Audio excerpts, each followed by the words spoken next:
Chapter की last video में हम लोगों ने देखा था कि कैसे क्वेश्चन सॉल्व करने हैं, क्या फॉर्मूलेज होते हैं क्वेश्चन सॉल्व करने के, जनरल एंट्री किस तरीके से करनी है, calls in arrear and calls advance में क्या डिफरेंस होता है, इसके बारे में हम लोगों ने लास्ट वीडियो में पढ़ चुके थे।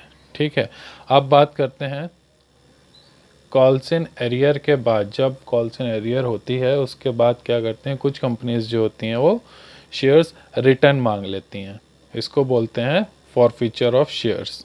ठीक है, तो हमारा आज का टॉपिक है फॉरफीचर ऑफ शेयर।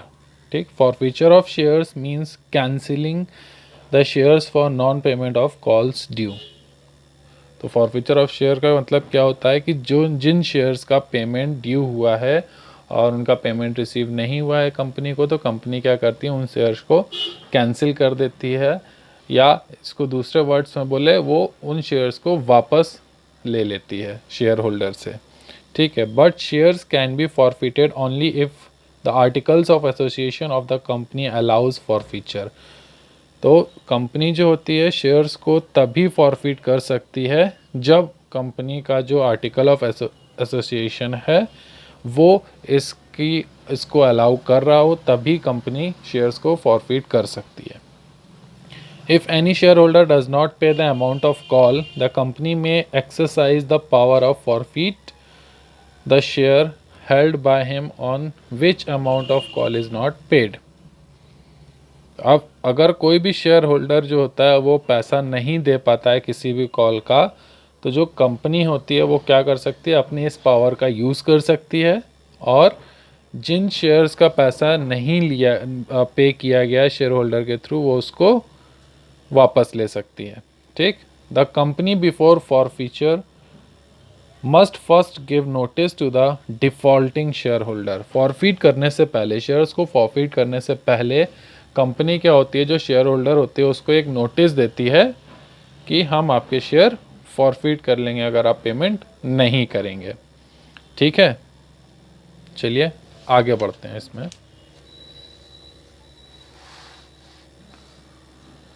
तो आगे इसमें है,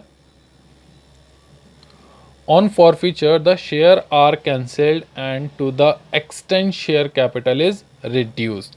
तो फॉरफीचर में क्या होता है, जो शेयर होते हैं वो कैंसिल हो जाते हैं और उन शेयर्स के थ्रू जो शेयर कैपिटल इंक्रीज होती है वो क्या हो जाती है, रिड्यूस हो जाती है। The amount receive by the company is not refunded. जो अमाउंट कंपनी को रिसीव हुआ होता है वो रिफंड नहीं किया जाता है, नो रिफंड पॉलिसी यहाँ पे यूज़ होती है। General entry for forfeiting the share is passed. इसके बाद क्या होता है, जहाँ पर शेयर फॉरफिट होते हैं उसके तुरंत बाद ही जनरल एंट्री जो होती है उसको पास किया जाता है। ठीक है, आगे आते हैं, disclosure of forfeited share in the balance sheet. Till the time forfeited shares are reissued, balance of the forfeited share account is added to paid up capital under subscribed capital in the note to accounts on share capital being part of paid up capital, being part of shareholder। Clear है, जब तक जो forfeited shares होते हैं उनको दोबारा reissue नहीं किया जाता है, तब तक क्या होता है, जो बैलेंस होता है फॉरफिटेड शेयर का वो कहाँ पे ऐड किया जाता है, paid up capital and subscribe capital, जिसमें note to accounts on share capital. ठीक है, शेयर कैपिटल में इसको ऐड किया जाता है। Being part of share holders fund shown under the equity and liability part of the balance sheet. ये clear है, कहाँ पे डिस्क्लोज किया जाता है फॉरफिटेड शेयर का अमाउंट। ठीक, अब आते हैं आगे, हमारा नेक्स्ट है इसी में accounting entries for forfeiture of share. अब क्या अकाउंटिंग एंट्रीज होती हैं शेयर फॉरफीचर की। ठीक, फॉरफिटेड शेयर्स में have been issued at par और एट प्रीमियम। जो फॉरफिटेड शेयर हैं उनको जब दोबारा इशू किया जाता है तो वो अपनी ओरिजिनल या फेस वैल्यू पर भी इशू किया जा सकता है या फिर प्रीमियम वैल्यू पर भी इशू किया जा सकता है, मींस अपनी फेस वैल्यू से ज़्यादा पर भी इशू किया जा सकता है। Forfeiture of shares which were issued at par, ऐसे शेयर्स जिनको फेस वैल्यू पर इशू किया गया या पार वैल्यू पर इशू किया गया है। In this case share capital account is debited with the amount of called up to the date of forfeiture और ऑन शेयर फॉरफिटेड। ठीक, जो शेयर कैपिटल अकाउंट होता है वो डेबिट होता है किस अमाउंट से, जो कॉल्ड अप होता है।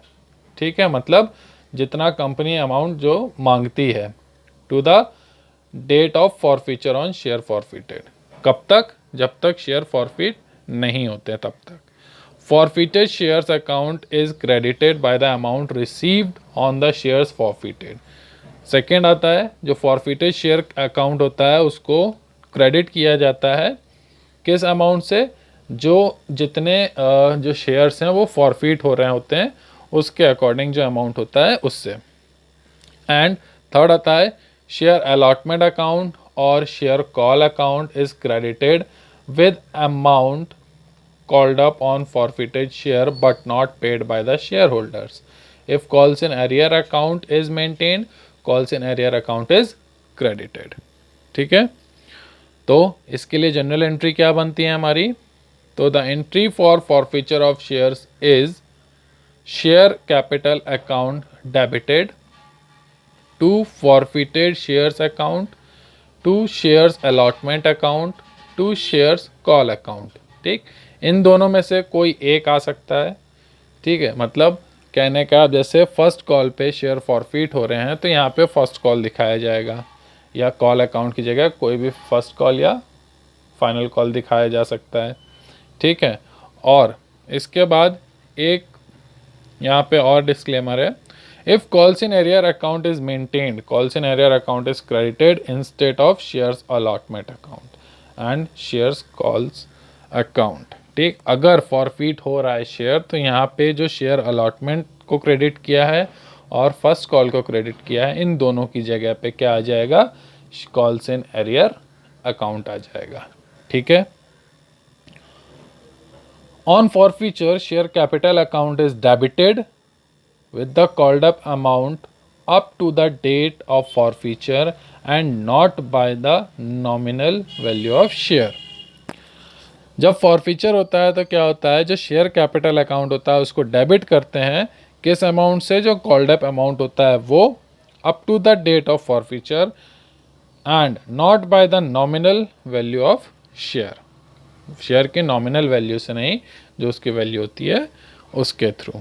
ठीक, अब यहाँ पे एक एग्जाम्पल समझते हैं हम लोग। For example 1000 equity shares of ₹10 each are forfeited for non payment of first call. यहाँ पे क्वेश्चन में क्या बोल रहा है, 1000 इक्विटी शेयर हैं जो कि 10 रुपए का एक है,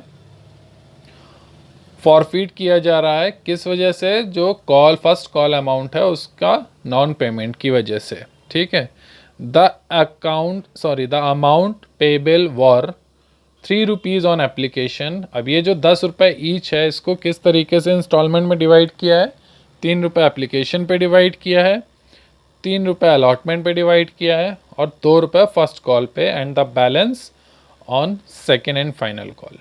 ठीक, तो यहाँ पे फर्स्ट कॉल की बात हो रही है तो केवल हम फर्स्ट कॉल का अमाउंट जो 2 रुपये का है उसको लेके चलेंगे। ठीक है, the entry for forfeiture of these shares is as follows.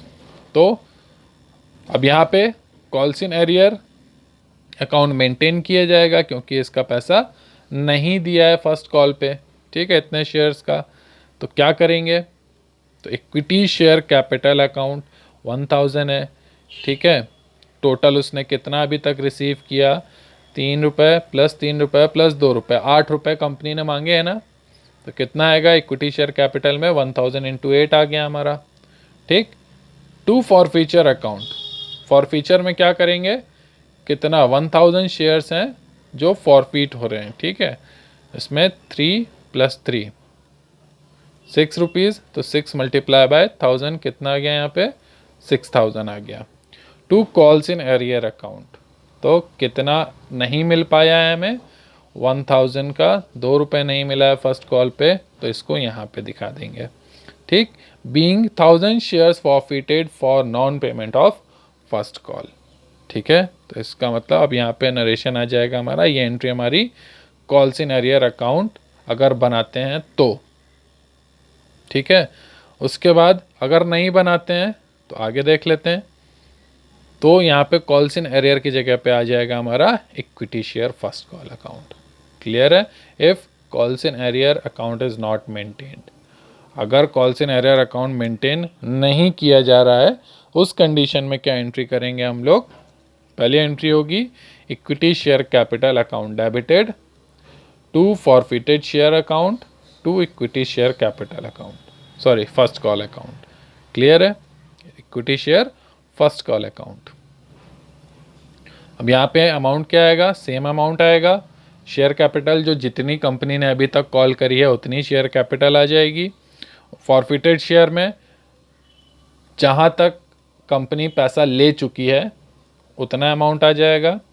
और इक्विटी शेयर फर्स्ट कॉल यहाँ पे जो अमाउंट है जो कॉल्स इन एरियर हो रही है या कितना अमाउंट पे हमारा शेयर जो फॉरफिट हो रहा है, ठीक, 2000 यहाँ पे आ गया, मतलब 2 रुपये फर्स्ट कॉल पे फॉरफिट कर रहा है। ठीक है, तो 1000 मल्टीप्लाई बाय 2 इज 2000। क्लियर है। ये नरेशन क्या हो जाएगी? सेम नरेशन रहेगी। Being 1000 share forfeited for non payment of first call. Clear है यहाँ पे। अब यहाँ पे एक नोट दिखा रहा है, equity share capital account will be debited by ₹8 per share as 8 per share had been called up when the shares are forfeited. Clear है। जो इक्विटी शेयर कैपिटल अकाउंट है उसमें जो अमाउंट डेबिट होगा वो ₹8 पर शेयर के according होगा, क्योंकि जब फॉरफिट हुआ है तब तक कंपनी ने ₹8 जो हैं कॉल किए हैं। वो कैसे कॉल किए हैं? ₹3 ऑन एप्लीकेशन जो मिल चुका है, ₹3 ऑन अलॉटमेंट जो मिल चुका है, एंड ₹2 ऑन फर्स्ट कॉल। इतना कंपनी ने कॉल किया है, तो इन सबको मिला के जो अमाउंट आएगा वो इक्विटी शेयर कैपिटल में जाएगा। क्लियर है। ठीक है, आगे बढ़ते हैं। अब इससे रिलेटेड एक प्रॉपर एग्जाम्पल समझते हैं हम लोग। ठीक है, अब इस प्रॉपर एग्जाम्पल में क्या है इसको देखते हैं। जैसे XYZ limited issues 5000 equity share of ₹10 each at par payable, means ₹10 का है, अपनी फेस वैल्यू पर ही इशू किया जा रहा है। ठीक है, अब यहाँ पे कंडीशन है क्वेश्चन की, forfeited of shares which are issued at par. ठीक है, तो क्वेश्चन हम लोग किससे रिलेटेड देख रहे हैं? जो शेयर फॉरफिचर है जब पार वैल्यू पे शेयर को इशू किया गया हो तो। ठीक, आगे बढ़ते हैं। क्वेश्चन है हमारा, XYZ limited issued 5000 equity shares of 10 each. ₹10 का एक शेयर है, 5000 इक्विटी शेयर इशू किए हैं जो कि फेस वैल्यू पर है। एप्लीकेशन पे ₹2, on allotment ₹3, on first call ₹3 and the on second call ₹2। Clear है। तो इसका देखो, ये ₹10 चेक करने का एक तरीका है, एप्लीकेशन पे प्लस अलॉटमेंट पे प्लस फर्स्ट कॉल पे प्लस फाइनल कॉल पे, इन सबको ऐड कर दो तो तुम्हारा ₹10 आ जाएगा। इसी ₹10 को इंस्टॉलमेंट में ये ले रहा है। ठीक है, Param was allotted 40 shares, give necessary journal entries relating to the forfeiture of share in each of the following alternative cases. अब ये था, एक के पास है 40 शेयर्स, परम जिसका नाम है, उसके पास 40 शेयर हैं। अब यहाँ पे केसेस क्या दिए हैं तुम्हें? केस 1 दिया, इफ परम फेल टू पे allotment money and his shares were forfeited. अगर परम अलॉटमेंट मनी देने में नहीं दे पाता है, तब अगर उसके शेयर फॉरफिट हो रहे हो तो क्या एंट्री करेंगे? तो इस क्वेश्चन में हम लोग केवल फॉरफिचर की एंट्री देख रहे हैं, टोटल एंट्री नहीं करेंगे। ठीक है, तो पहले केस में क्या है, इफ परम फेल टू पे allotment money and his shares were forfeited, तो इक्विटी शेयर कैपिटल अकाउंट। ठीक है, तो यहाँ पे क्या आएगा हमारा, शेयर कैपिटल अगर अलॉटमेंट पे हो रहा है तो अलॉटमेंट तक कितना कंपनी ने लिया है? 2 + 3, तो कितना हो गया? 5। तो 5 मल्टीप्लाई बाय 40, परम के पास कितने हैं? 40 शेयर्स, तो यहाँ पे आ गया 200। क्लियर है, यहाँ पे आ गया हमारा 200। टू इक्विटी शेयर अलॉटमेंट, जहाँ पे शेयर फॉरफिट हो रहा है। ठीक है, इक्विटी शेयर अलॉटमेंट का कितना अमाउंट है? 3 अमाउंट है, 3 रुपीज़, तो 3 इंटू 40 कितना अमाउंट हो गया, 120, मतलब कंपनी को कितना मिलना था। 2 शेयर फॉर फीचर 40 और 2 यहाँ पे आ गया, ठीक है। तो ये आ गया हमारा अमाउंट इसका। Being 40 shares forfeited for non payment of allotment money. Clear है ये सबको। आगे बढ़ते हैं। सेकेंड केस है, इफ परम फेल टू पे allotment money and on his subsequent failure to pay the first call his shares were forfeited। ठीक, allotment money अगर पे करने में फेल हो गया है और इसी के साथ साथ फेल हो रहा है फर्स्ट कॉल भी पे करने को, तो उस कंडीशन में अगर शेयर फॉरफिट होंगे तो क्या एंट्री होगी। तो equity share capital 40 into 8 first call तक अब जा रहा है यहाँ पे, ठीक है। तो 2 + 3 + 3 तो टोटल हो गया 8, क्योंकि यहाँ फर्स्ट कॉल तक जा रहा है वो, तो 8 हो गया यहाँ पे। अलॉटमेंट पे 3 है 120, इक्विटी शेयर फर्स्ट कॉल पे 3 है 120, और फॉरफिट कितना हो रहा है 2। क्लियर है, तो ये आ गया हमारा। नेक्स्ट है हमारा third case, if Param fail to pay the first call and on a subsequent failure to pay the final call, ठीक, हिज शेयर वर फॉरफिटेड। अब यहाँ पे ये है कि फर्स्ट कॉल के साथ साथ फाइनल कॉल का भी पेमेंट नहीं कर पा रहा है वो, तो यहाँ पे एंट्री क्या होगी हमारी, टोटल 10 रुपीज़ पे आ जाएगी, क्योंकि अब वो फाइनल कॉल तक पहुँच गया है। तो यहाँ पे जो एंट्री है वो 10 रुपीज़ तक आ जाएगी, ठीक है। तो इक्विटी शेयर कैपिटल में कितना आएगा, 40 इंटू 10 400। शेयर फर्स्ट कॉल पे है 3, तो वो भी नहीं दे पाया है, 120 आ गया हमारा, ठीक। सेकेंड एंड फाइनल कॉल पे 2 नहीं दे पाया, यहाँ पे आ गया।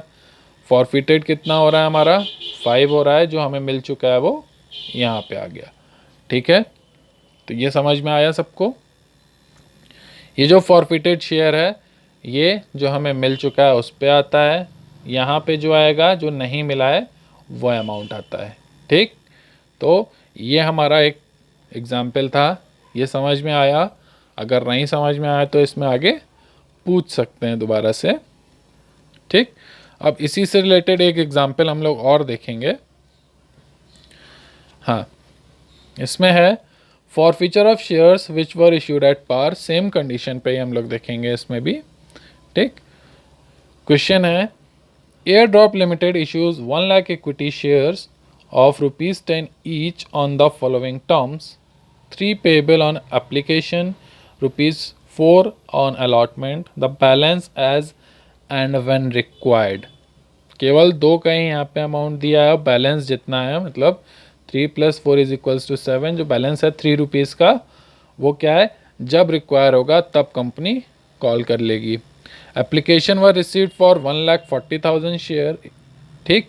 Allotment was made under 80,000 applications were given 80,000 equity shares, जो 80,000 एप्लीकेशंस थी उनको 80,000 पूरा दे दिया है। नेक्स्ट जो 50,000 एप्लीकेशंस थी उनको 20,000 दिया है, ठीक। और जो 10,000 थी उनको एक भी शेयर अलॉट नहीं किया है। A share holder who applied for 1,000 equity shares and was given 1,000 shares fail to pay the allotment money, his shares were forfeited. अब एक शेयर होल्डर है जिसने 1,000 अप्लाई किया था और पूरा 1,000 जो है वो नहीं पे किया उसका अमाउंट, और उसका अलॉटमेंट अमाउंट नहीं पे किया और उसके शेयर फॉरफिट कर लिए हैं। अब इसके लिए नेसेसरी जनरल एंट्रीज पास करते हैं हम लोग। तो अब क्या क्या एंट्रीज होंगी इसमें, तो सबसे पहले है प्रॉपर जितनी एंट्रीज होती हैं, तो सबसे पहले फर्स्ट एंट्री हमारी bank account debited to share application account. कितने के लिए शेयर एप्लीकेशन आई है हमारी, 1,40,000 शेयर्स के लिए आई है, ठीक है। एप्लीकेशन पे 3 रुपये था, तो 1,40,000 मल्टीप्लाई बाय 3, तो 1,42,000, सॉरी 4,20,000 यहाँ पे अमाउंट आ गया हमारा। Being application money received 1,40,000 equity shares, ठीक। अब जब शेयर अलॉट कर रहे हैं तब क्या एंट्री होगी हमारी, तो सबसे पहली एंट्री होगी equity share application account debited, जो यहाँ पे क्रेडिट किया था उसको यहाँ डेबिट करेंगे। टोटल अमाउंट जो है 4,20,000 से। अब एक एप्लीकेशन थी 80,000 की, ठीक। इक्विटी शेयर कैपिटल 80,000 को 80,000 पूरा दिया है तो यहाँ पे आ जाएगा, ठीक है। शेयर अलॉटमेंट अकाउंट पे यहाँ पे आ जाएगा, जो 50,000 है उसे 20,000 दिया हुआ है, ठीक। 4 है यहाँ पे, 80,000 है, ठीक। तो इस तरीके से हम लोगों ने डिवाइड कर लिया, जो 10,000 है उसको वापस कर दिया पूरा पूरा, ठीक है। सब कुछ अमाउंट एडजस्ट करके जितना एक्स्ट्रा था वो वापस कर दिया। अब क्या करें, आगे बढ़ते हैं। यहाँ पे equity share allotment account to equity share capital. अब यहाँ पे क्या हुआ, अलॉटमेंट मनी ड्यू हुई, कितने से, 4 लाख से, ठीक। क्योंकि 1 लाख टोटल है, 4 पर है, तो 4 लाख से हमारी जो अलॉटमेंट है वो ड्यू हुई।